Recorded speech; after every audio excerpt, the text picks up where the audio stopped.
마약 사건 전문가, 진실만을 이야기하는 박진실 변호사와 함께 이야기 나눠보겠습니다. 어서 오십시오. 성함이 직업과 일치해서 제가 소개를 좀 이렇게 해봤습니다. 감사합니다. 예, 앞서 마약 관련한 그 리포트를 저희가 시청자 여러분께 소개를 해드렸는데 마약 문제가 요즘 정말 심각한 것 같아요. 저도 뉴스를 하면서 이렇게 눈만 뜨면 마약 관련한 사건을 좀 전달해드리곤 하는데 이렇게 마약이 급속도로 퍼진 이유는 뭐라고 보십니까? 실제로 마약을 이전에는 호기심만 가지고 있는다고 해서 예. 마약을 구할 수가 없었는데 최근에는 이제 호기심을 가지고 있다가 SNS나 인터넷을 통하면 구하기가 예. 너무 쉬워졌습니다.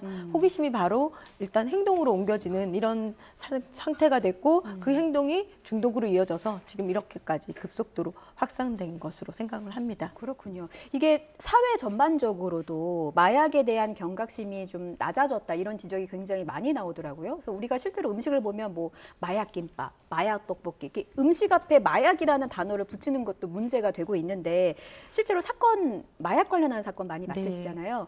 마약이 우리 사회에 얼마나 뿌리 깊게 내려 있는 겁니까? 진짜로 제가 사건을 하면서 예. 한 20년 정도 됐는데요. 처음에는 한 3, 40대가 많았다면 예. 지금은 정말로 10대부터 20, 30대가 주류를 이루고 있는 걸 사건을 맡으면서 실감을 하고 있습니다. 그만큼 그리고 마약에 대해서 경각심도 없는 것이 만나서 얘기를 하다 보면 예. 수사를 받으면서 처음으로 이렇게 마약이 무서운 줄 알았다. 이런 얘기를 하는 것들을 종종 듣거든요. 예. 그만큼 마약에 대해서도 알지 못했기 때문에 마약이 이미 중독된 다음 에서야 수사를 받으면서 그때서야 마약의 심각성을 느끼고 이미 좀 많이 늦어진 거죠.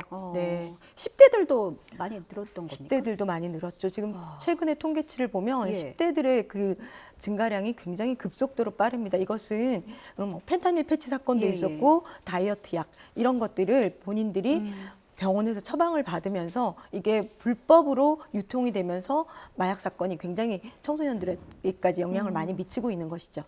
청소년에까지 영향을 미친다니까 이게 정말 쉽게 볼 문제가 아닌 것 같은데 최근에 또 이슈가 된 게 클럽 마약이라고 그렇습니다. 합니다. 이거는 네. 뭐 경찰청장까지 나서서 심각성을 지적한 상태인데 이게 어느 정도예요? 클럽 마약이라는 게 뭡니까? 클럽 마약이라고 하면 통상 클럽에서 주로 이제 이용을 하는데 예. 이전에 우리가 클럽에서 논다라고 하면 그냥 술을 마시고 즐겁게 논다라는 개념이었다면 예. 최근에는 그게 술 플러스 케타민이나 엑스터시 마약을 이용하면서 같이 논다는 거죠. 그래서 이게 그 심각성을 몰라요. 이것도 예. 마약이라는 인식이 별로 없고 그냥 우리가 단순히 즐기기 위해서 잠깐 이용하는 정도 이렇게 아주 가볍게 생각한다는 그러니까 것이죠. 유흥을 위한 도구로 그렇죠. 여긴다는 그런 네, 말씀이신 네. 거죠. 이게 사실은 불법인데. 불법입니다. 예. 네. 클럽에서 또 여성을 상대로 한 퐁당 마약 뭐 네. 이런 얘기도 들리는데 퐁당 마약이라는 건 또 어떤 겁니까? 자신이 알지 못하는 사이에 예. 술이나 음료에다가 마약을 몰래 넣는 행위를 하는데요. 이것들은 주로 이제 성범죄를 목적으로 하는 경우가 많죠. 예. 근데 자신은 모르기 때문에 이미 이제 그 범죄를 당하고 난 다음에서야 인식을 하게 되는 게 문제죠. 만약 나도 그러면은 이제 그 당하는 피해자의 경우는 내가 모르는 사이에 내가 마약을 투약을 한 게 되잖아요. 그렇죠. 내가 피해를 당했을 때는 뭐 몸이 어떻게 좀 변화가 있습니까? 일단은 그 음료나 예. 술이 특별한 맛을 뭐 이상하게 느껴진다거나 하면 바로 어떤 액션을 취할 텐데 예. 때로는 커피를 타거나 뭐 이러다 커피에 같이 타거나 이러면 맛이 조금 이상하다 뭐 뭔가 오늘은 내가 컨디션이 안 좋나 뭐 이 정도로만 생각하기 또 때문에 커피는 커피 향이 또 진하기도 그렇죠. 하니까. 예. 그렇기 때문에 모르고 예. 인식을 그냥 지나갈 수도 있는데 이미 이제 몸에서 반응이 그 소변이나 이런 데서 배출되고 나면 입증할 방법이 없죠. 그렇기 때문에 몸이 좀 이상해서 내가 보통 마시던 술보다 굉장히 빨리 취한다거나 그리고 뭐 그 몸을 가누지 못할 정도로 좀 이상하다라고 하면 바로 경찰에 가던가 병원을 찾아가서 소변을 이렇게 미리 확보를 해놓는 게 중요한 것이죠. 네. 그러면은 그 병원이나 뭐 관련 기관에 가서 소변을 네. 확보하라고 내 몸이 갑자기 어지럽다거나 이런 걸 느꼈을 때 이상 네. 증상을 느꼈을 때 말씀이신 거죠? 그러면 경찰에 신고를 하게 되는 겁니까? 경찰 수사가 그렇죠. 어떻게 진행이 경찰에 되는 거죠? 일단 신고를 하면 예. 먼저 일단은 몸에서 뭔가 이상하다라고 하면 소변 검사를 할 수도 있겠죠. 경찰에서는. 그런데 문제는 그 소변 검사에서 요즘 뭐 간이 키트가 있어서 예. 확보가 되지만 중요한 것은 정밀해서 정확하게 나와야지만 예. 예, 수사가 제대로 진행이 되는 거거든요. 일단은 신고를 신고를 하고 몸에서 나온 게 분명히 마약이었다. 그리고 내가 자발적으로 투약한 것이 아니다라는 것까지 이제 돼서 이게 누구랑 뭐 술을 마셨는지 음료를 마셨는지를 확인해서 피의자를 소환하게 되는 것이죠. 네.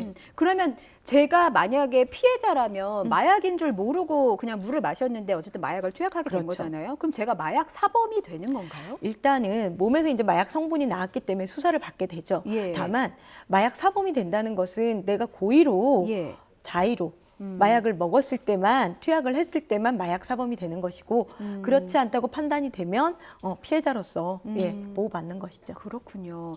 그 앞서 클럽에서 이 퐁당 마약이 약간 성범죄를 노린 그 행위일 수 그렇죠. 있다 이런 네. 말씀하셨는데 이렇게 성범죄와 관련한 범죄에서 마약을 사용할 경우에는 가중처벌이 되는 겁니까? 지금은 법으로는 그게 따로 규정이 되어 있지 않고요. 다만 실제로 판사님께서 선고하실 때 예. 이것은 굉장히 죄질이 나쁘죠. 자신의 그 성적인 목적을 위해서 그렇죠. 상대방한테 몸에 피해를 끼치는 거기 때문에 예. 이것은 고려가 돼서 선고를 하고 계십니다. 그렇군요. 요즘에 집에서 마약을 제조하는 경우도 많이 네. 늘고 있다면서요? 그 너무나 많은 그 매체들을 통해서 인터넷이나 뭐 조금만 젊은 친구들은 구글링을 한다거나 이렇게 하면 많은 정보들을 확보할 수가 있거든요. 그 호기심으로 직접 이제 제조를 해보는데 굉장히 위험한 것이죠. 왜냐하면 그 제조는 일반 투약사범이나 이런 그것과 달라서 기본적으로 마약이나 향정신성 의약품을 제조하는 경우에 무기 또는 5년 이상의 징역에 처하게 되거든요. 예.